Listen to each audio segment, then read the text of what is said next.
आमचो आख्खो देश आनी आमचें राज्य एके भाशेन घुसपा गोंदळाक सांपडलां तेन्ना भाव भयणीनो, आमी आमच्या देशा पासत, आमच्या राज्या पासत, आमच्या उमेदवारां पासत, आमच्या वडिलां पासत मागूंक आमकां कायदो लागता. ह्या पासत आमचे चिखलेचे फिरगोजेक सगल्यांक एक उलो. 24 आनी 25 तारखेर आमी आमच्या ह्या फिरगोजेन उपास करतले. उपास म्हणल्यार हे 2 दीस तुमकां सगल्यांक उलो, आमी कांयच जेवप ना, फकत उदक पिवप. कित्याक जेजूनच सांगलेलें आसा, उपास आनी मागण्या विरेत असलें अदृश्ट आमच्यान ताळूंक जायना.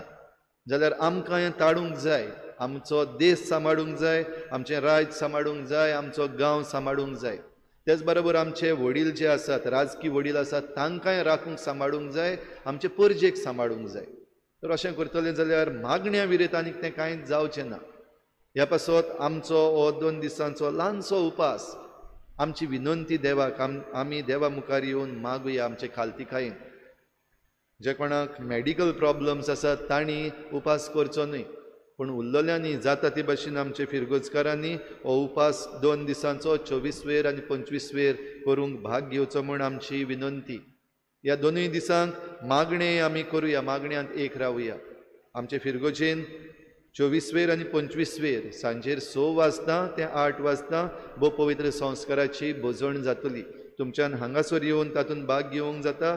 वो 2 दिसांक आमचे हें एडोरेशन लायव्ह स्ट्रीम जातलें. तुमच्या घरा लागीं रावन ह्या एडोरेशनान भाग घेवं येता. तर आमी सगळीं बराबर हें करुया. हो आमचो उलो आमचे फिरगोजेक खरो, पूण दुसरीं जीं कोण दुसरे फिरगोजेचीं आसात वा आमची सगळीं गोंयकारां आसात तांकांय जरी तर आमचे बराबर हो उपास करपाक दिसता जाल्यार सगल्यांनी एक जावचें. न्हयच फकत क्रिस्तांवांनी पूण हेरा धर्माच्याय मनशांनी. कित्याक आमकां सगल्यांक आमचें गोंयचें पडलेलें आसा, आमच्या देशाचें पडलेलें आसा. जावं आमी हिंदू, मुस्लीम, सीख वो खंयच्याय धर्माची आमी जावं, आमकां सगल्यांक पडलेलें आसा. देवा विरेत आमच्यान तें जायना, समजून घेवया. आनीक ज्या कोणाक खुशी आसा आमचे बराबर, आमचे चिखलेचे फिरगोजे बराबर ह्या उपासान आनी मागण्यांत वांटो घेवंक, जाल्यार तुमी तें करचें. जे प्रतिनिधी वो जे उमेदवार आमकां मेळटले ताची बरी चवकशी करुया.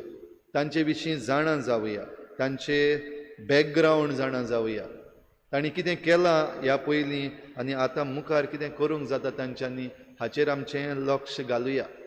तांचो कॅरेक्टरूय पळोवया, कसले मनीस हे, बरे मनीस, वायट मनीस, कितें करतले, फटयतले, हाचे विशीं चवकशी करुया.